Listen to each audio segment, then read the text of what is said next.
Thanks so much, Phil, for agreeing to chat to me on the Upstander Leader podcast. No problem, Jessica. As you know, I'm currently writing my second book, and really, since moving to the Central West, really want to capture some feedback from leaders who are, I believe, Upstanders, who believe in speaking up for the community, are passionate about mental health and many other things. Yeah. No, well, thank you for having me and inviting me onto your program, and great to be able to provide some feedback and information, I suppose, that might be of use, and tell you a little bit about myself, I guess, and my story.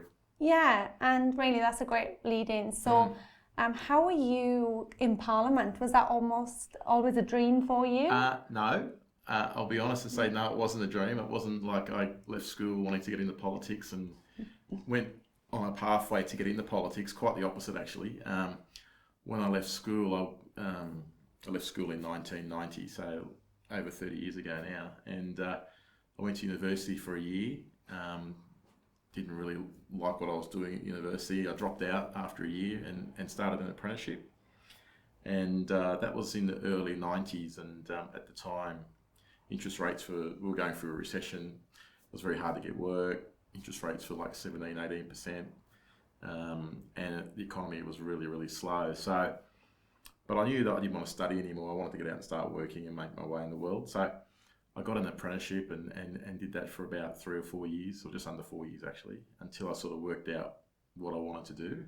And but that was terrific. I actually did a pastry chef apprenticeship in an Italian bakery in Sydney. So yeah, it was a family. My cousin's husband owned the business at the time, so I had a bit of a foot in the door, I guess. And as I found out, it's not what you know, it's who you know often, isn't it? Yeah. A lot of the times. But so I did an apprenticeship for that time, and then realised that was probably something I didn't want to do for the rest of my life. And I then joined the police force, and that was in about 1995. I joined the police force and was in the police force for the next 22 years, working both in Sydney and also in regional areas, and did a whole range of different roles. But predominantly in the last sort of 15 or 16 years of my service, I was a police prosecutor. Wow. So working at the courthouse across the road here, but courthouses across the state, representing the police in court. And then an opportunity came up in 2016 to run at a by-election here in Orange, and I put my hand up and had a crack. And, because I was someone who was sitting back thinking, I think we're missing out, we're not getting our fair share. There's a lot of things I necessarily wasn't overly enthused about what the government was doing at the time. And I thought, well, you can either sit on the sideline and throw rocks, or you can try and get in there and affect some change from within. And the timing was right, opportunity presented itself, and I had a crack and got elected. Yeah. Were you shocked? So I was, because to get elected, I mean, it was going to be a Herculean effort. That's what Ray Hadley said to me. I got interviewed by Ray Hadley before the election, and he said it's going to be a 24% margin is what the National Party held the seat by, and that's it's unheralded to sort of win with a margin so big. And I didn't expect to win. I was very, very surprised to win, but I was lucky.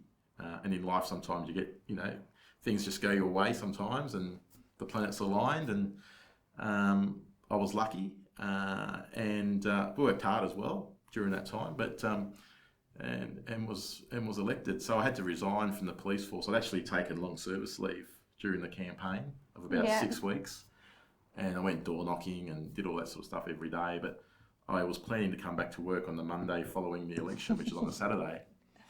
And then because the election result, because it was so close, there was only 55 votes in it. Oh, wow, ultimately. I didn't realise. Yeah, so there was like 8 days of counting and recounting and votes going missing and recounting again. So we didn't actually get the result for about 8 days later. But so I actually went back to work on the Monday and actually doing a police prosecutors course in Sydney, a senior advocates course it was called. And I was down in police headquarters doing that for that week. Wow. And it was like, unknown as to what was going to happen. And ultimately then I got told, you got to win the election, they got to declare it, you need to come back to Orange, and you got to effectively resign immediately because you can't be employed by the state and be a member of Parliament at the same time. So How did you feel when you heard that? Was there a level of mourning the job lost, and then, or was it like just excitement? Yeah, excitement. I think. I mean, I'd had 22 years in the cops, which was a good run, and I enjoyed my time in the cops. No doubt. But like anything, I think everything's got a time, and I was probably getting to the stage in my police career where I was looking for a bit of a change and doing something different. And that's the reason I put my hand up to run anyway, because I thought, even if I don't get elected, it might create some other opportunities as well.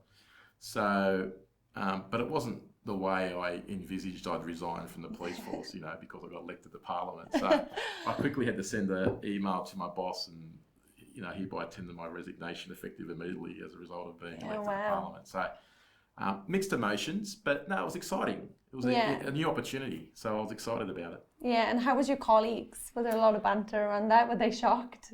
Yeah, I think we all were shocked. Well, I'm the first member of our party, the Shooters, Fishers, Farmers Party, elected to a lower house in any parliament in Australia. So we had 2 members in the upper house in New South Wales. At the time, we had 2 members in the upper house in the Victorian Parliament. And we also had 2 members in the upper house in the Western Australian Parliament. But we didn't have any lower house or house legislative assembly seats where you're a local member of an electorate. So I was the first one. So it was a bit of a shock, a bit of a surprise, a bit of an unknown. We didn't really, know what to expect. Feeling your way through. Yeah. But yeah, we were surprised and were shocked, no doubt. But on the back of me getting elected at the last election in 2019, we also got another 2 seats. Yeah. From Murray, which is down Griffith to Nelliquin Way. Yeah. And also Barwon, the Murray River, and also Barwon, which is far west of the western part of New South Wales. Yeah. So we've grown from myself to now having 3 members in the lower house, the New South Wales Parliament, and we've got 5 members between the 2 houses in New South Wales. So, we've had there's been some challenges, and obviously when you grow so quickly, sometimes that happens. But no, it's been good. It's been a really great journey so far. Yeah, good. So, how was your first experience when you visited Parliament for the first time? Yeah, overwhelming. Because you see it on TV, and I can still remember the day I got sworn in, and which was the first sitting day of the new year. So, although the election was in November, there was no Parliament sitting then until February the following year, which is when you get officially sworn in. So the day. So was it 2016 you got elected, and then 2017? Yeah. Okay. Yeah. So when I got sworn in, during that Christmas New Year period, Mike Baird, who was the Premier, resigned. Troy Grant, who was the leader of the National Party, Deputy Premier, he had to resign because of the pressure within internally within the National Party. So there was a new Deputy Leader and a new Premier. So question time, just before question time, is when new members get sworn in. So it's the house is full of people in terms of all the members. And the gallery is usually full of lots of people that meet, and there's a lot of press there as well, a lot of media. It's like, who's this guy from Orange who's come from nowhere and somehow got himself elected? That was the sort of the banter and the story. And when you get sworn in, you've got to walk into the chamber. And so I just remember standing at the door, and you've got to walk up to the speaker, and then you take your oath and you sign the book, and you then take your seat where you sit in Parliament. And I just remember, and the chamber's very small. I don't know if you've been to the New South Wales Parliament, but it's a really small. Not yet. It's a very. You should come. I'll take you up on that. Yeah. It's a very small chamber. It's based on it's the oldest Parliament in Australia, the New South Wales Parliament. It was the original Parliament for Australia. But it's very small, very confined, based on the UK sort of House of Commons type arrangement, Westminster system, all that sort of stuff. So it's a very confined, close space where you have 93 members sitting very, very tightly. You can hear everyone banter. And then, so I remember looking in, and Troy Grant was across from me, like 5 metres away, and he saw me standing at the door, and he winked at me. He gave me this cheeky wink.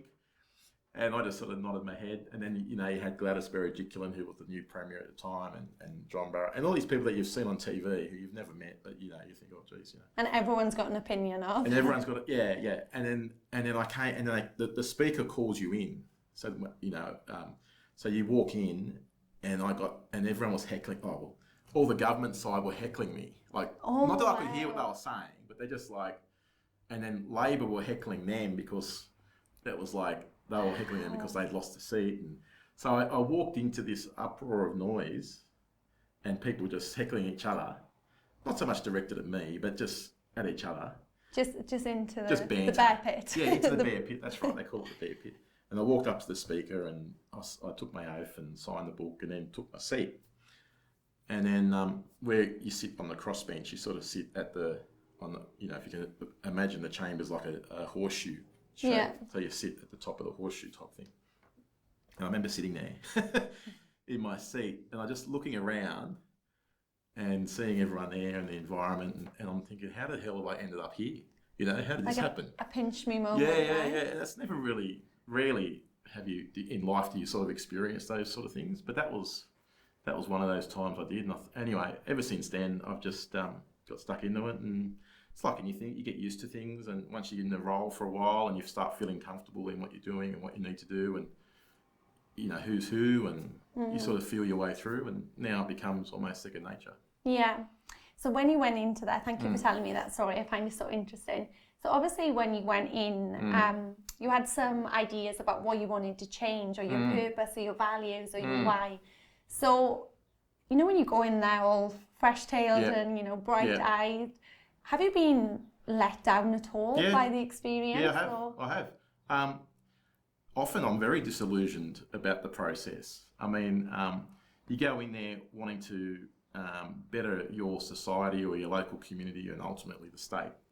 But you soon realise that the big parties, the major parties, especially whoever's in government, and it doesn't matter who's in government, right? Yeah. But they control the agenda, the government, because they've got the numbers. They can gag debates. They appoint their own speaker. So it's all biased towards the government of the day. And you cop that, right? You understand that that's not a level playing field. There's no justice in there, right? If you go in there thinking everything's fair and equal, you're wrong. It isn't.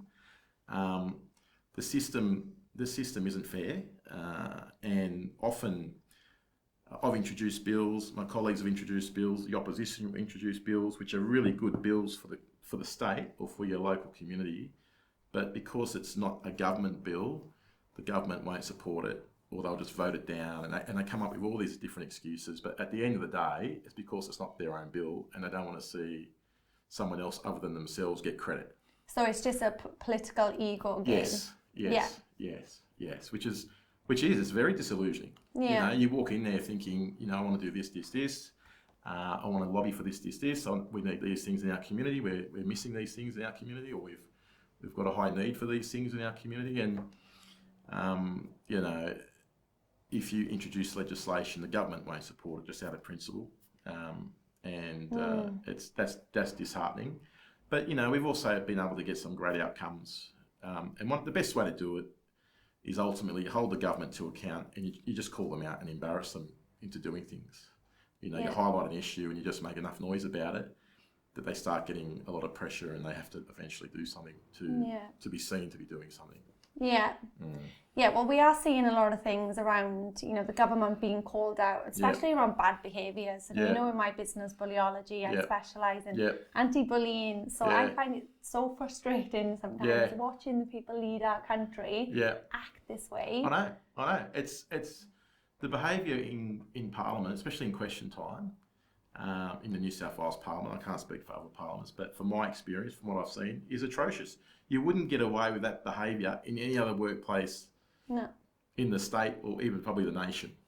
You know, they've actually got I think Prue Goward, or there's actually someone doing a review on bullying and harassment in Parliament at the moment, in the New South Wales Parliament. Yeah.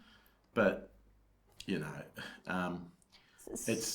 what needs to change? Rampant. It needs to be a cultural change. Yeah.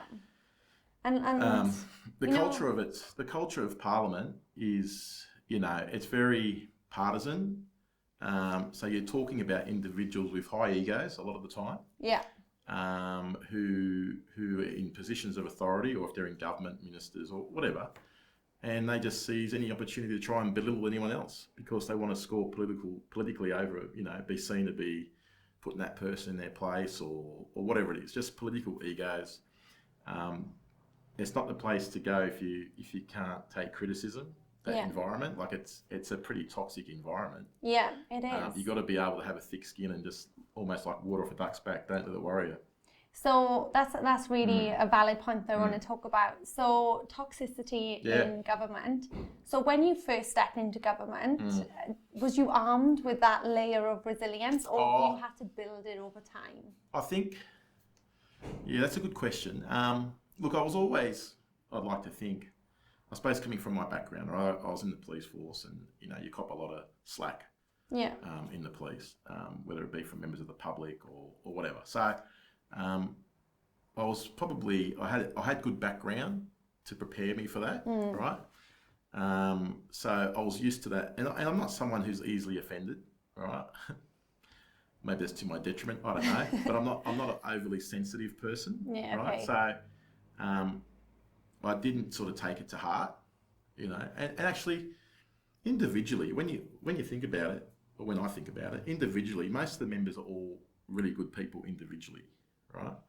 But collectively, they can be a pack of assholes. Yeah, right? okay, yeah. They almost feed off each other in that sort of bullying schoolyard mentality.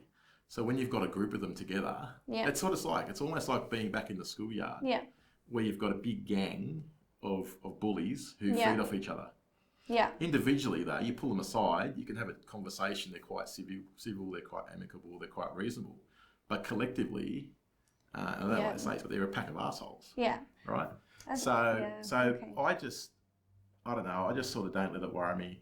If I've got to call someone out, I call them out, or, but I think the best way is just not to show that they're getting to you.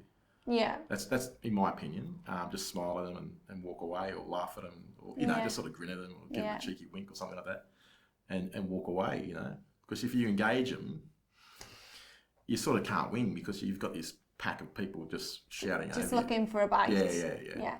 I think it's interesting what you say, because whether it's interesting that you've been in male-dominated environments, right, from police force, parliament, and a lot of work I do is construction.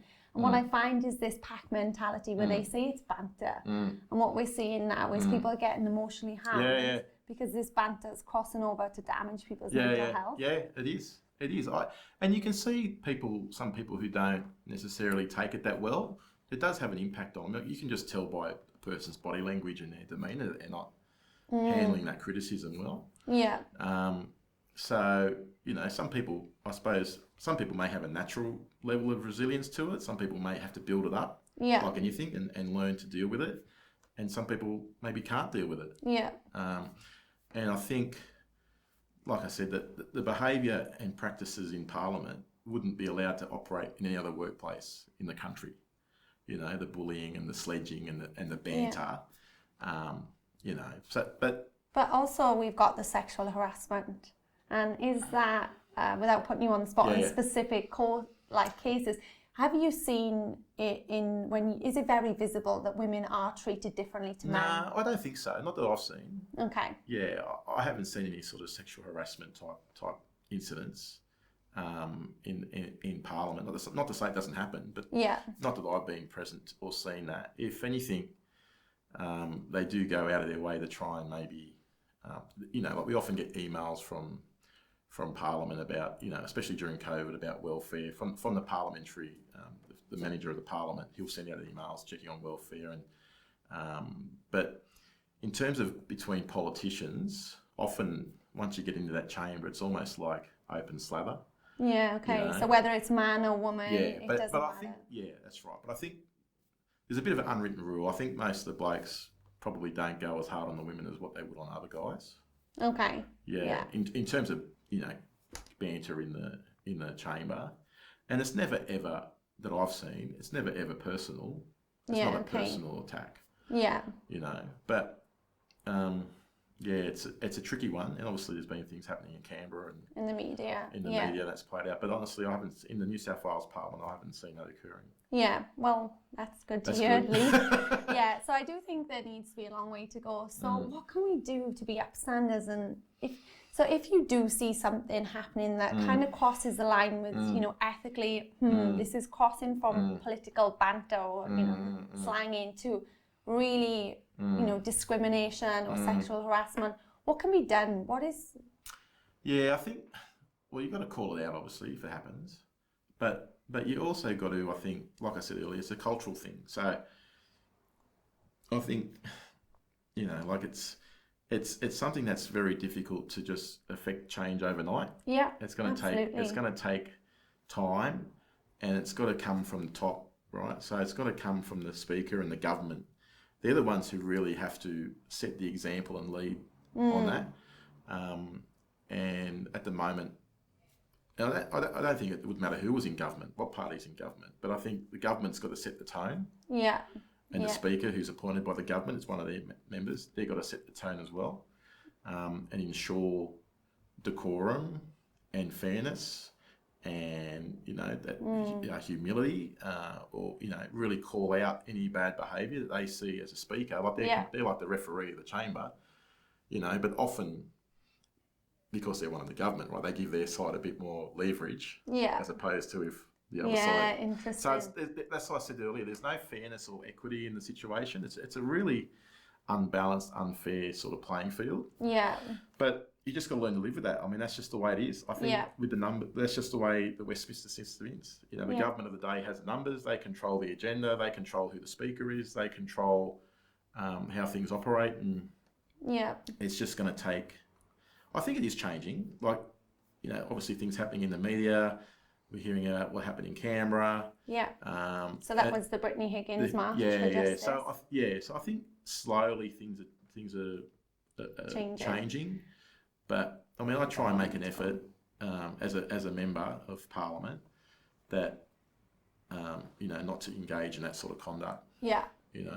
I guess as long as you're pretty, people recognise you as an upstander leader in the community, very ethical, will speak your truth and call out bad behaviours. But I do think obviously you're right, but I think it's a generational change, and that's why I'm spending a lot of time now working in public and private schools to really start to create that cultural change. Because what I am seeing is the behaviours are learned. And it was interesting, I was running a workshop at a school locally, and we talked about this behaviour, and they said, well, if someone, and they talked about our Prime Minister is acting like this, well, isn't that our leader? Yeah. It doesn't set a good example. No, and I just thought, oh, that's very interesting to know. Well, so often we used to before COVID, but we used to get a lot of schools come to watch Question Time. Okay, yeah. And it's, a lot of primary schools or high school kids, and it's like, we're setting a really bad example. Absolutely. The conduct of how this chamber operates and the banter that's going on here is really unacceptable behaviour to be showing these kids who are going to walk away from here thinking, well, it's okay for them to do it, and it's okay for us to do it. So and right. It's such a bad example that is set. Oh, definitely. Bullying, harassment, discrimination, racism, all the stuff I see at schools is often learned behaviour from parents or family, and obviously the media and social media. That's right. So tell me about your work in the community. I know you're doing a lot of work around mental health, and you're super passionate about that. What drives you? Why are you passionate about mental health? Yeah, well, not long after I got into this role, the amount of people I was talking to, constituents and issues coming in the community that were being informed about, that people, not having the services or the resources to be able to go and see, or who to go and see, or what's available out there. There was a lot of people in Orange experiencing mental health issues or problems, and we just didn't seem to have the services or the resources here. And then obviously there's been, unfortunately, quite tragically, there's been a number of suicides over the time that I've been the local member that I've been made aware about as well. And that's really, not only devastating to the family, but devastating to the community as well, because in a regional town like Orange, where it's almost 1 degree of separation, if I don't know somebody, I'll know someone who does know that person. So everyone's sort of has a relationship, or can appreciate or get an understanding, or knows, someone who's been affected in this way. So I saw it as a real area of that we weren't really doing enough to address, at a government level. So I started talking about it in Parliament and asking questions in Parliament, and then got the Mr. Perfect barbecues going, which is a monthly men's health free barbecue. Actually, there's one on this Sunday. Okay, and Give it where a did plug. you do that? Cook Park. Cook Park, yeah, The okay. first Sunday of the month. Yeah. Between about 11 and 2 p.m. Yeah. Free barbecue for men's health. And we've been doing them most of the year. We had to stop a couple of months during COVID, but this will be our last one for this year. But they've been really, really insightful in terms of the number of men that we've had turn up at these barbecues. Wow, We've had brilliant. up to 100 men turn up at some of these barbecues. Wow. Have been, and really great discussions and networking and building of relationships and people just sort of talking and you don't have to have an issue to come to the barbecue. You can just be, someone who might be interested in that space. Or isolation and loneliness. That's right. I think from working in construction, we had people living on camps and moving to new areas, and we've got the mines in town. A lot of people from outside of town who come, and sometimes it's nice to change from just going to the pub and having beers because that's the way to socialise. So just do something different. Yeah. So we had I had one particular gentleman who was in his 80s, and he used to come every month, and he was on his own. He didn't have any family. He lived alone and was fairly well lonely and isolated. Yeah. And that used to be the highlight of his month, coming out to these barbecues. Honestly. And he used to just sit in the corner. He'd bring his chair and he'd sit there and he'd stay for the 3 hours. Yeah. And he'd have a couple of sausages and whatever. We'd have a bit of a chat. He'd talk to other guys. Other blokes would go and say g'day and how you going. And I'll never forget the first time he came. The very first one that we held, he came along and we spoke and he was in tears. His partner had died recently and he was alone and didn't have any family, didn't have any friends, didn't have anyone. No. And really sad. I'm gonna cry. Really emotional. Sad. And he was there, and when he left, he said, "You know what? This is the best day I've had in I can't remember for how long." Right? And he was coming every month up until COVID, and we had to stop for a couple of months. But and every month he was getting better. He'd enjoy coming. He was talking to more people. He was becoming more engaging, and you could really see the improvement in his mental health. Just by him getting out and interacting and not having that isolation. Yeah. Like you spoke about, because that's really, can be really hard, especially during COVID. Yeah. A lot of people haven't been able to see their families or travel, or it's been really difficult. I just think that's it's quite simple, right? We're going to set up here, come along, have a chat. And I just think that message is the power of just connecting with like a neighbour or someone that lives at home. I think COVID did highlight that a lot, but I think that we've definitely forgotten that a bit now as we get into the busy. Yeah, we forget to check in. That's right. So we've got one this Sunday, then we'll start them back up probably in February for next year. But so the mental health side of things was something that was born out of necessity for our community because there wasn't really a lot of conversation about it and publicly. Yeah. And we were getting so much inquiry and so many people coming to speak to me about issues they were having, finding services or getting help. So there was one person became an issue. We thought, well, we've got to do something to address this. Someone, one person said to me they tried to get hold of an EAP, but it was like a 14 to 16 week wait time, and they just couldn't wait. And I was like, wow. Yeah, so there's definitely a gap in need. Yeah, like to see a psychologist or a psychiatrist, good luck. Yeah. Trying to see a psychiatrist anytime soon is so difficult. And, we had so many people just not knowing where to go. And that's one of the reasons why we put out the toolkit, because that has a list of, it's almost a directory really, a list of what services are available and their contact details, a bit of a summary about each different organisation, because there's so many people and groups doing so much work out there, but people didn't know about it. Yeah. So it's about coordinating and linking in with that, and giving people something that they can put in their top drawer, and if they need to refer to it, they can turn to it and hopefully take a lot of the anxiousness out of trying to know where to go. Yeah, and I think with stuff like mental health, bullying, harassment, there's a lot of people doing stuff, but I think that when I first moved to the Central West, it wasn't about competition for me, because the problem is so extensive. It was about collaboration. Yeah, and I think that it's going to be so important for people just to put their heads together and think about how can we really put attention to some of the big issues, because there's a lot. There is, and you're right, collaboration, because a lot of the other agencies who rely on government funding don't really collaborate much because they compete for the same pool of money. Yes. So it's all about trying to distinguish yourself or be a little bit different to the others, or we're not going to necessarily refer people over there because we want them on our books. So that was a little bit of the reason as well behind that.